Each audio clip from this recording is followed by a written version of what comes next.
Hey everybody out there in YouTube land, and welcome to another of my Dark Avengers comic book reviews. Apologies that this video is a couple of days late. I will be uploading this immediately, but it is still a couple of days late. Usually I have these up by Sunday.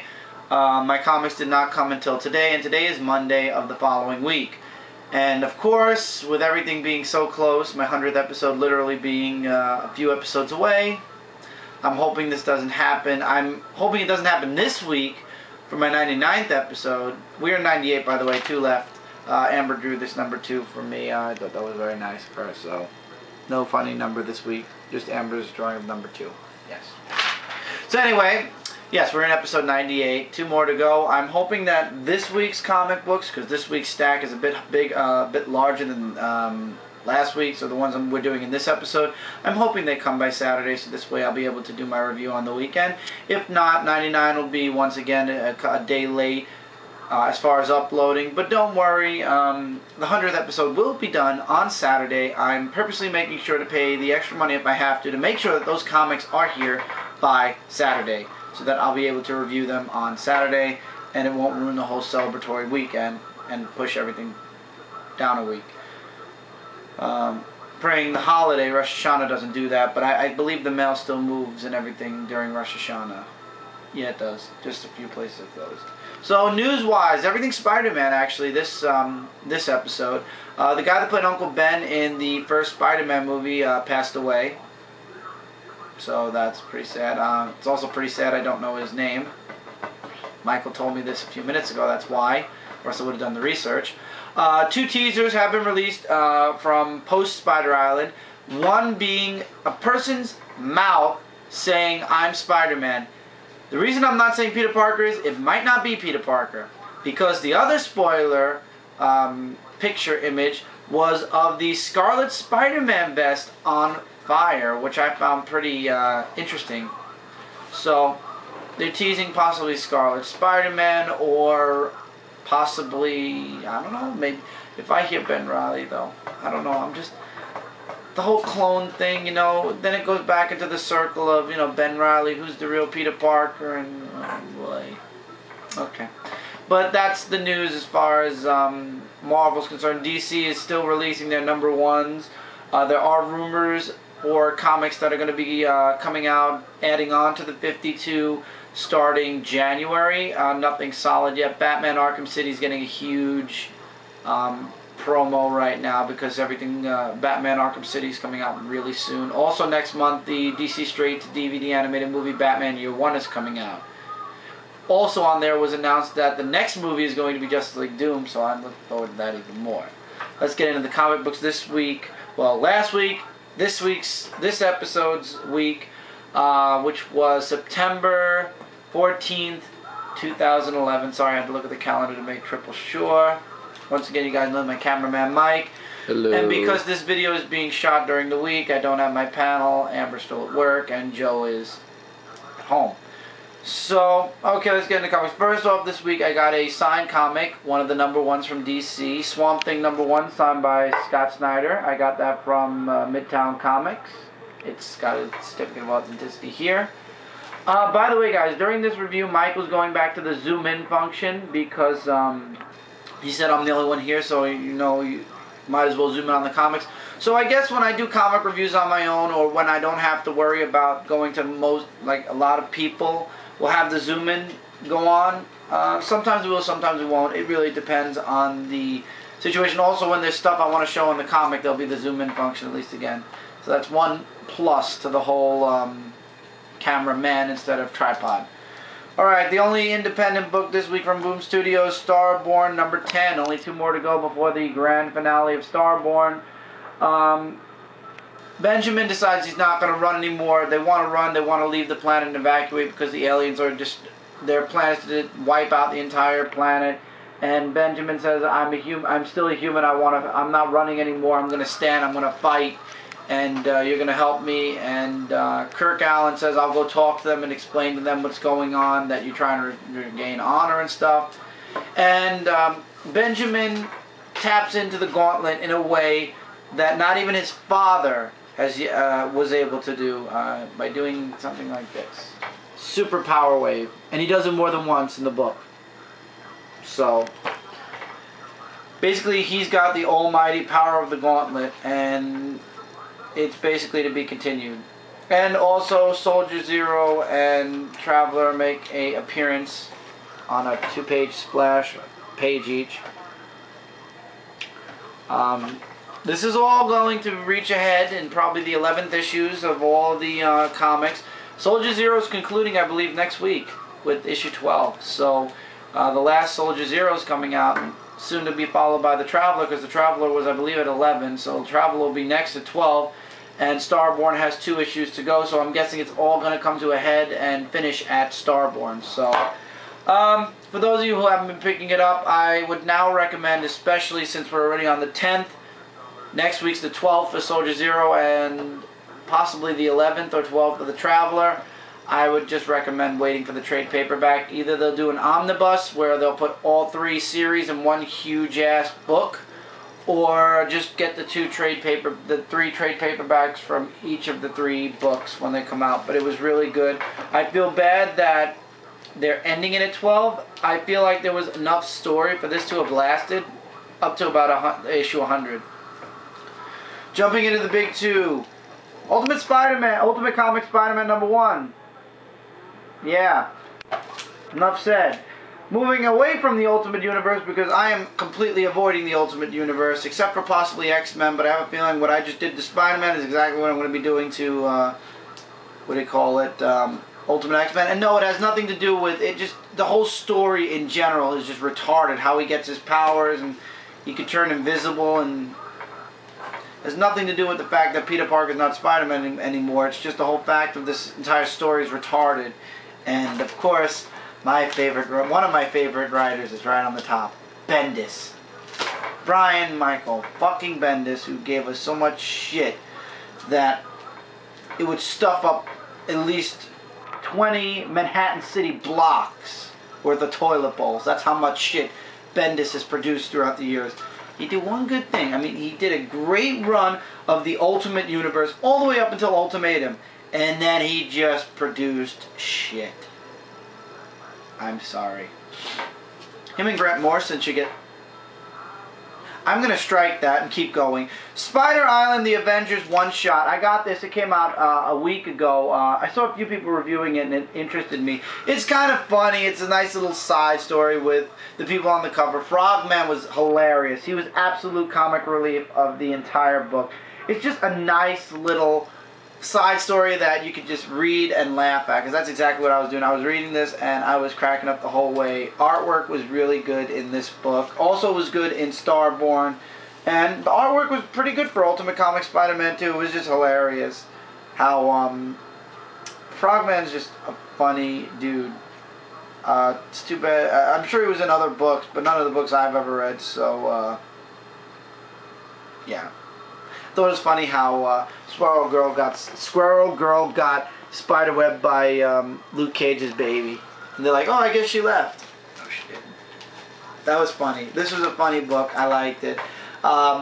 If you want some comic relief in this whole Spider Island thing, or something that really it pertains to Spider Island, but it really doesn't, there you go. And we'll get into Spider Island later on in Marvel. I just want to continue along. 2 X-Men books, if you count this as an X-Men book. I really count this as a Wolverine book. Daken Dark Wolverine 14. I got confused a bit in this one. And it's maybe because I read through these books today to do this review, so maybe I'm missing certain things in some books, because some books I really did have to read once and not reread over. So this was actually one of them.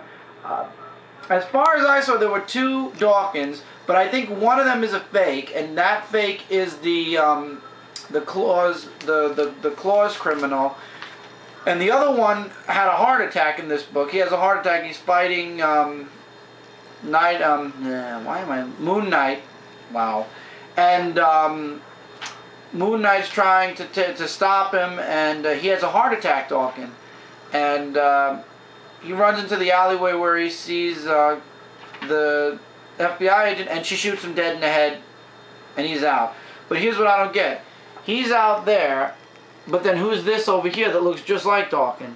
A doppelganger? That's what I kind of I missed the memo, and I don't like the way they drew this guy, so this can't be Daken. He looks kind of like a mix between the Daken hair and the Joker. So I was a bit confused with this issue. It was a bit weird. And now apparently they have to save Daken, who has a bullet in his head and who has to recover. So I don't know. I don't know what really was going on throughout this issue except for the Daken Moon Knight fight. And apparently there's somebody else that looks like Daken. Also, these books all have the 9/11 tributes still in them, which I think is awesome. I think all the books in September from Marvel are going to have them. But a bit confusing. I have to admit it was a bit confusing, but we'll see. We'll see how the next issue goes. It's going to be the conclusion of Moonwalker, so we'll see how the next part goes. Those heat pills, man, he should have never. Yeah, he should have never started on those. So I would say check it out, but I got a little bit confused. I'm going to actually reread this after this review and just give it another go over. Uncanny X-Force 15, another book I only read once, but it was really straight up. Wolverine's out. Psylocke is Archangel's prisoner. So it's up to Deathlock, Deadpool, and Phantom X to stop Archangel now. And yeah, enough said there, buddies. Enough said there. So after the last issue where Archangel destroyed that town in Montana? Yeah, okay, we'll say Montana. Yeah, it doesn't say. Dark Beast plants the life seed, and they also expand the world, and they cause like a chain reaction where for a certain amount of miles, basically the world evolves. It starts to evolve literally right in front of the world, and this is what they want to do to the entire planet. Then it jumps to Deathlock, Phantom X, and Deadpool discussing what they're going to do. They get attacked by Archangel. They try to stop Archangel. They kill Death, and they hold Famine hostage, and they find out where Archangel truly is, like where he is, so they can find him and stop him. Deadpool's eating throughout this entire issue. I mean, literally eating here, and then hours later, eating there. Yeah, so he's eating throughout most of this issue.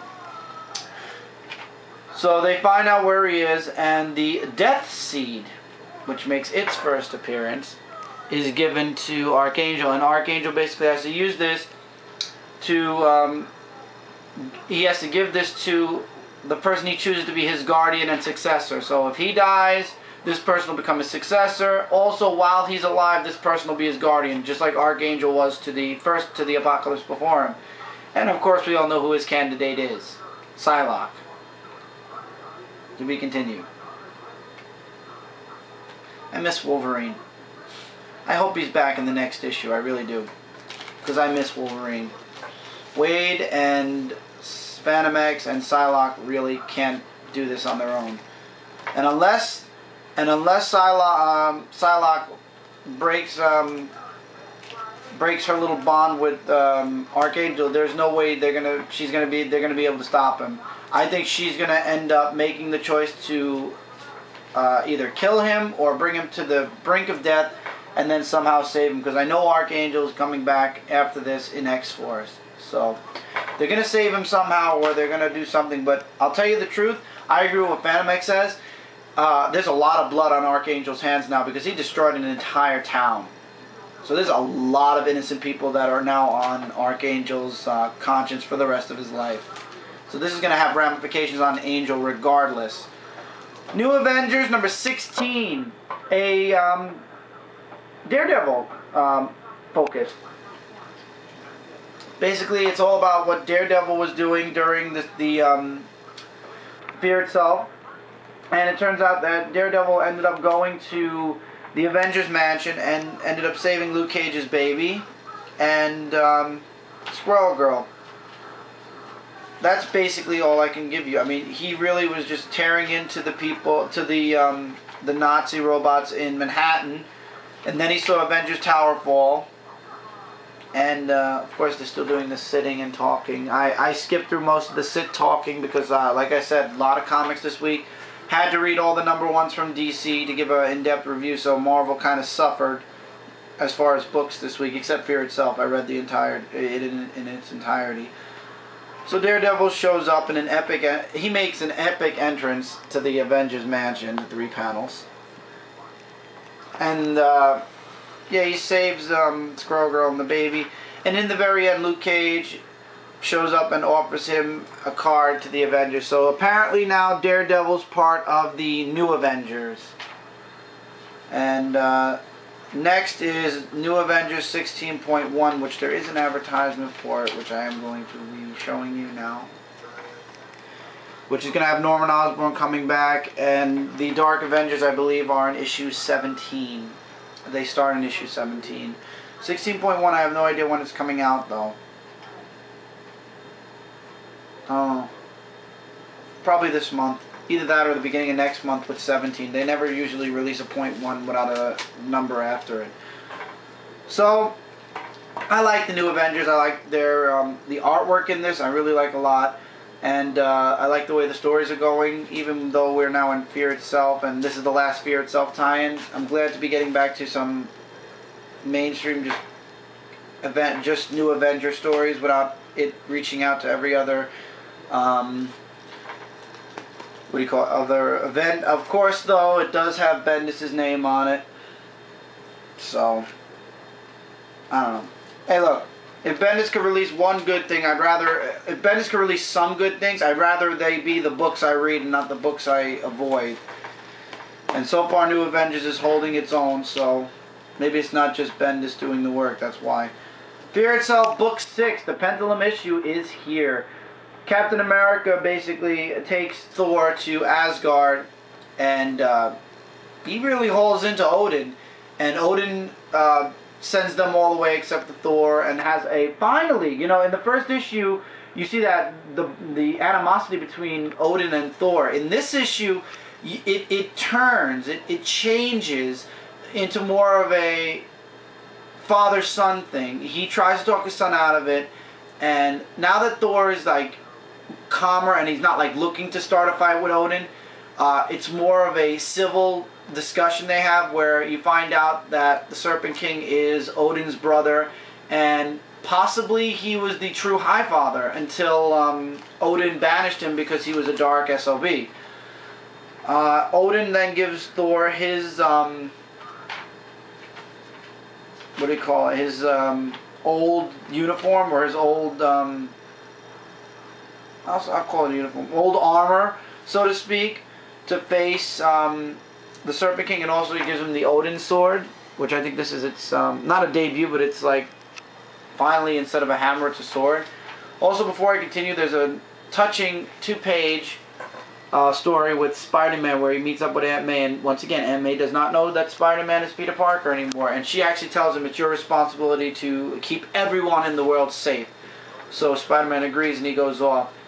While outside of Asgard, Captain America's considering, he says we lost, so he says he doesn't lose, he doesn't lose good, and we have to start evacuating. And then he's like, well, we evacuated Hawkeye's like, we evacuated every place that's being hit. He's like, no, we got to evacuate the world. How the hell do you do that? So then we jump back into, I am not being able to pronounce this, Savalheim, which is where Iron Man is forging some weapons for the good guys to use, possibly hammers. And it's up, and in order for this to happen, Iron Man has to jump into the boiling lava-like stuff to prove that he's willing to, to baptize himself, and just accept it. It's a wonderful splash page. The artwork is really good in this book. And so we jump back to, and that's where they leave you off there. And then we jump back to Earth, where Captain America says he's going to defend the what's it called? The World Tree. And it's just him and a bunch of guns versus the Serpent King and his minions, or his wielders. And the last line was the best. Let's see what makes you feel afraid. Let's see what makes you afraid. To be concluded. Wow. I don't know really what to feel about this. Like I said, this is more of a Thor, Captain America / Avengers book than anything else. Like, if you're collecting just Spider-Man, this has really no ramifications on Spider-Man, because first of all, Spider-Man has his own big event going on right now. But for the most part, I'm a Cap fan, and I like Thor a lot also, so this is a nice little event, but it really shouldn't be considered a universe event, because really, when this is said and done, life continues on, and proof is in Amazing Spider-Man, which isn't even tied into this. New Avengers are going straight back into their status quo. Same with Avengers, same with Thor, well, maybe not Thor, but same with Avengers titles and everything else. So, I mean, yes, there'll be little moments where they'll reference this, but it really has no earth-changing thing. Like, there's like no like when it was the Dark Reign, the villains with the superheroes, that was a big universe-changing event. This is not a universe-changing event. I think this just has ramifications and plays a part in certain characters. For example, Steve Rogers becoming Captain America again is one of the things that come out of Fear itself. What else is yet to be seen. Now we get into Amazing Spider-Man Spider Island Part 3 in Amazing Spider-Man 669. And we find out that the Jackal does have people there. I forgot their names. I will do it as soon as Mike's done scanning, because the guy screams their names out right away. I don't know. These are like amateur villains is possibly why. We are calling them Chance, White Rabbit, and I have no idea who this other guy is. Nope. Well, all Pete does say is they're super villains. And they have spider senses. So everybody in Manhattan has been infected with the virus, the spider virus, except one person. And she's not too happy about it, but she will be by the end of this issue, trust me. So the virus is going into a phase 2, they're calling it. And it turns out J. Jonah Jameson has it. That was a funny moment where he's like, "No, just fix me."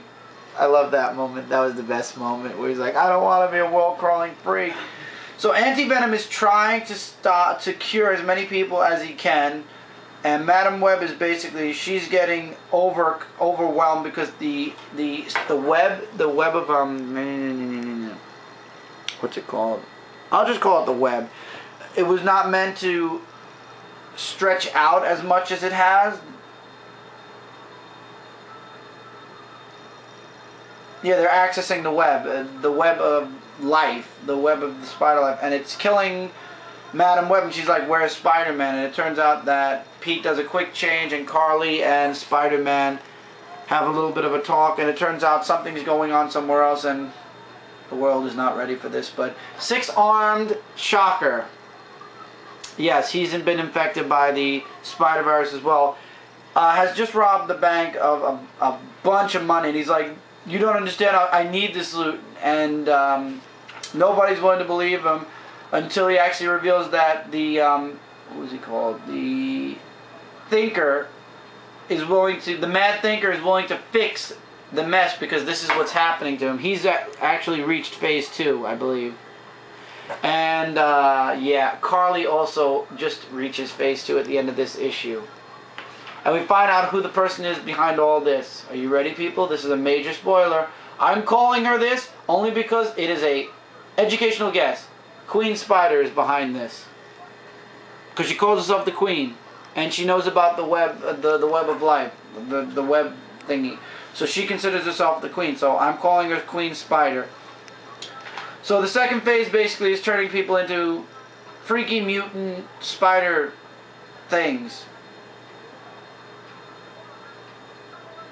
Yeah. And that's it. That's the main stuff in this issue. There's a bunch of other side stuff that was going on, but once again, could only read through the Marvel books once, so I really could not get a full, you know, get a full in-depth read on each of the Marvel books. But it's going good. I'm enjoying it. Mike didn't like it at first. Now he kind of does. I'm worried about what's next, especially with the teasers of the Scarlet Spider-Man and either Pete or somebody admitting they're Spider-Man. Because if it was Pete, they wouldn't have blocked off his eyes like they did. They showed only the mouth. So somebody's admitting they're Spider-Man. Whether they're telling the truth or not is the question, and who it is the question. We'll find out after Spider Island in November, I believe. Yeah, I believe it's November. We'll go with that. Okay, what are we at? 2612. Alright, we're going to cut to the next part, because the next part will have all the DC #1s. See you guys in the next part.